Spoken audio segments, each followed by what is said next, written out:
It's been more than 1,000 days of fighting, and the war in Sudan has caused havoc and has basically caused the biggest humanitarian crisis in the world. And today we have the opportunity to speak with Mr. Boulos, who has been in charge for African and Arab affairs for more than a year now. And today we want to talk about his view on Sudan.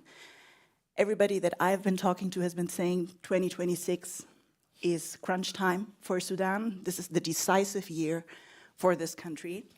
And I want to ask you, Mr. Boulos, for those who might not be so close to what's happening there, what makes the war in Sudan so uniquely devastating? Yeah, that's a great question. First of all, good afternoon once again, and thank you very much for inviting me and for hosting this. And many thanks for the great interest in this topic. I appreciate everyone here. This is obviously a very good question. I would say the number one factor is the humanitarian aspect. As we all know, this is the world's single biggest humanitarian crisis today, by far. And there are no other conflicts that are in any way comparable to this. It's a catastrophe. We know that there are more than 11 million IDPs, and there are probably more than 8 million refugees. In Egypt alone, there are probably about 5 or 5.5 million refugees today. In Chad, about 2 million. And within Sudan, more than 30 million, maybe 32 million Sudanese today are in dire need of aid, both in terms of food and medical aid. So the situation is extremely bad, and the humanitarian aspect is by far the number one priority. And now we can go into more details. We can talk about specific areas like Al-Fashir and many others. But I can tell you also this is a top priority for President Trump because of the humanitarian aspect. The United States has no interest whatsoever in Sudan other than solving this humanitarian crisis. We just want this suffering to end. That's what President Trump is looking at. Obviously, there are other concerns as well, when we can talk about that. There are regional concerns. Yes, especially the regional concerns and the foreign influence, as Sudan has become a battleground of proxy interests. It's not a civil war. It's basically very complex regional and international dynamics and interests at play here. And I want to talk to you about foreign interference. What is your view on this, especially as we look at the Quad initiative, where we have the United Arab Emirates, who are publicly stating that they want to have a ceasefire, and at the same time we have certain tensions because of the arms supplies and the support for the RSF. What is your rationale here? How do you explain this? Well, first of all, Niddal, it's a great honor to be with you here today. You're from Sudanese descent, and I really appreciate that. And why I'm saying that is because I know you represent probably the overwhelming majority of Sudanese, both inside Sudan and in the diaspora. And those Sudanese, the overwhelming majority, do not support one side or the other. They support Sudan, they support the Sudanese people, they support ending the war as quickly as possible, ending this suffering. Now, back to the regional issues. What started as probably an internal struggle, what started and became probably a civil war, has now become regional in nature. And this is, I would say, the second point that is of high concern and interest to us, which is the regional stability. If we look at the maritime and navigation security in the Red Sea, it's a red flag as far as the United States is concerned. This is a big concern. But also beyond that, the regional stability within the Horn of Africa and also within the Chad Lake basin, and then And Ethiopia going as well, all the way. which is becoming much of a new battleground. So I would like to, And Ethiopia, I would like address to that. double click Even, on the question about even the Libya. United Arab Emirates and their involvement, Yes. just to So understand. you have Libya, you have Chad, you have Ethiopia, you have South Sudan. Everybody is Eritrea at some point, but it's also affecting Somalia and, Yes. and everything that is happening there. So, and it goes the ramifications go all the way to the Sahel region and then the sub-Saharan African Yes. region. So it's a big concern to the United States from that point of view. Otherwise, we have no direct interest. Yeah. But Other how are than you this. addressing So- it? I want to make sure that people No, understand in the time absolutely. that we have together, Yeah. that they really understand. And I know you have a plan, so I'd really like to understand what are you doing Absolutely. concretely. And also, while we're talking about the plan for peace, you have mentioned in the recent conference in DC that you have a text for that. Can you share more about the plan and also share more about the involvement of Board of Peace and Donald Trump? Yeah, thank you for all of these questions. I'll answer all of them. So, but very quickly, going back to this external support, I think the Quad put out a statement on September 12th, and it was not just a statement, it was a roadmap really for peace. In that statement, the Quad, and I remind everybody that the Quad includes the United States and the Kingdom of Saudi Arabia, the United Arab Emirates, and Egypt.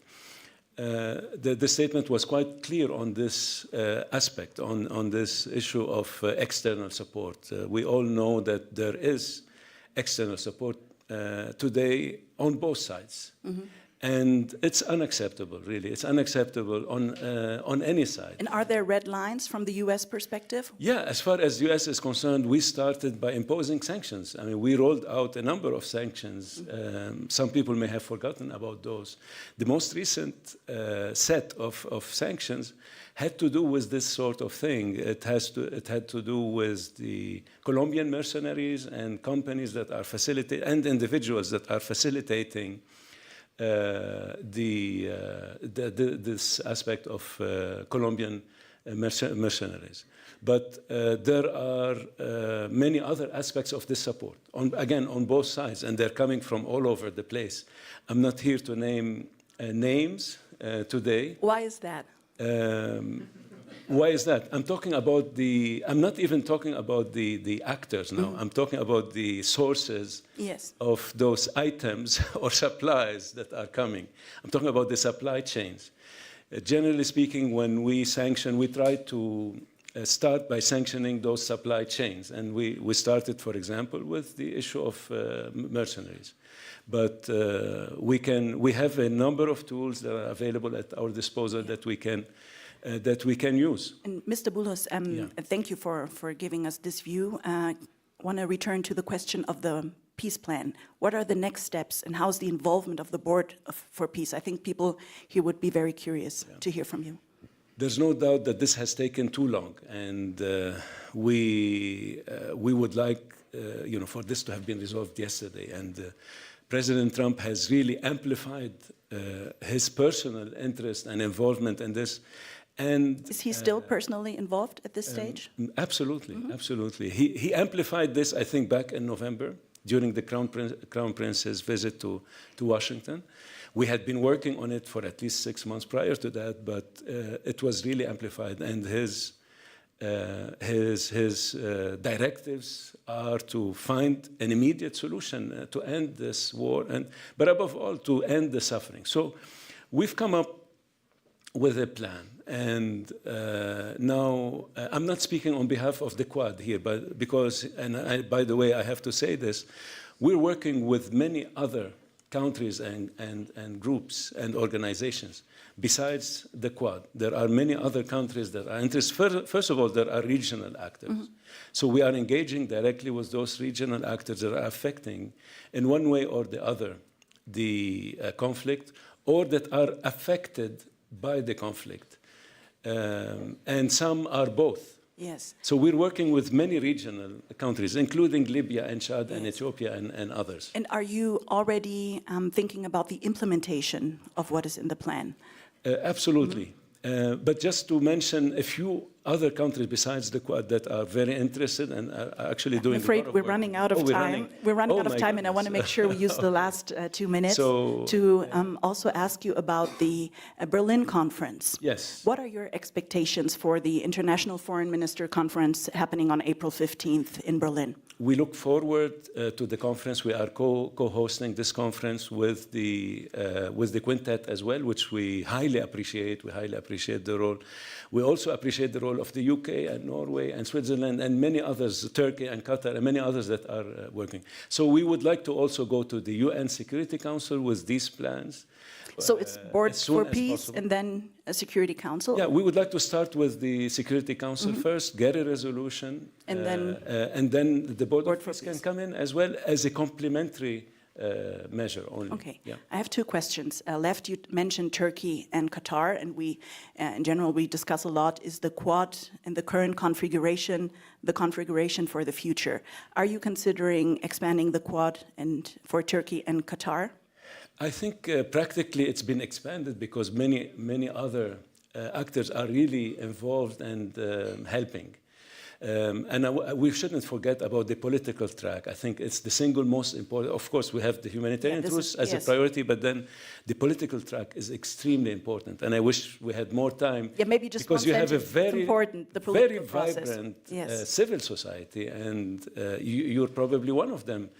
And we want to encourage these tracks. Our friends at the European Union and Norway and the UK and the Quintet generally, we shouldn't forget African Union and the Arab League. Are there concrete plans to empower the civil society, not symbolically, but substantially? Substantially, and this, again, will have also the backing of the UN Security Council. It's extremely important because this is the end game. Yes.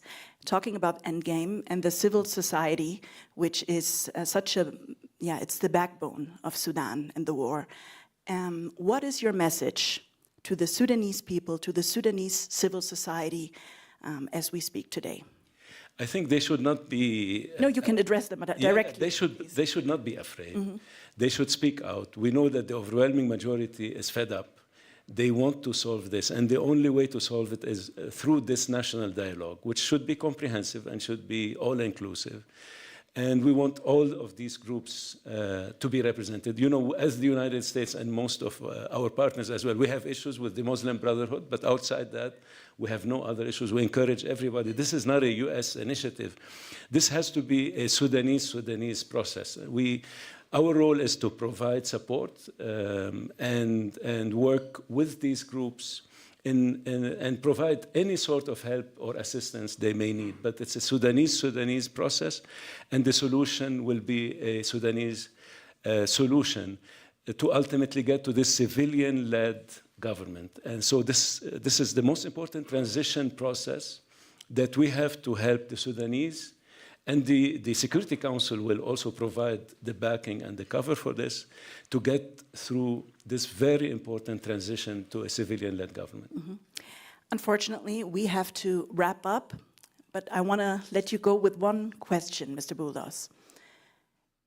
2026, what is your personal ambition in your role for Sudan? If we sit here and talk at the end of 2026, what would you and the President of the United States want to accomplish for Sudan? Yeah, we would like to see, first of all, the humanitarian aid go into these cities as quickly as possible. Cities like Al Fasher, which we were only able to go into just a few weeks ago, and we had been trying for several months, as you know.